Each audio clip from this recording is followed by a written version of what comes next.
haddana waxaan ku dabooleynaa koob dhala ah si aan ugu celino hawada. Marka hore waxaan shidaynaa shumaca.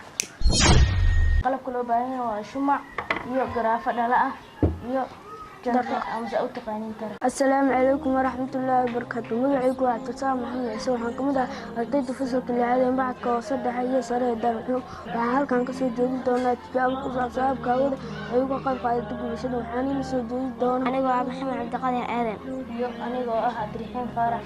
qalabka tijaabada qalabka loo baahan yahay waa shumac iyo garaafo dhala ah iyo janto ama u taqaanin tara.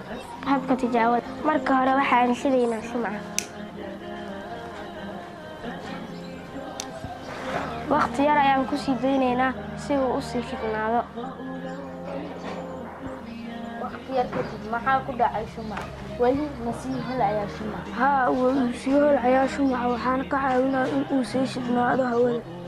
haddana waxaan ku dabooleynaa koob dhala ah si aan ugu celino hawada. waqti yar kadib weli ma shidan yahay shumac? maya shumaca waa uu damay sababtoo ah hawada ayaa laga celiyey oo ma sii holci karo. gabagabada tijaabada sida inoo muuqata markii hore waa uu shidnaa shumaca hase yeeshee markii dambe aan ka daboolnay hawada waa uu damay. tani waxay inoo cadaynaysaa in hawadu ay caawiso gubashada. saynis yahanadu waxa ay caddeeyeen nooca hawo ay caawiso gubashada in ay tahay neefta oksijiin. هدفك معك دار العلوم والتربية تعليم وتصعيد.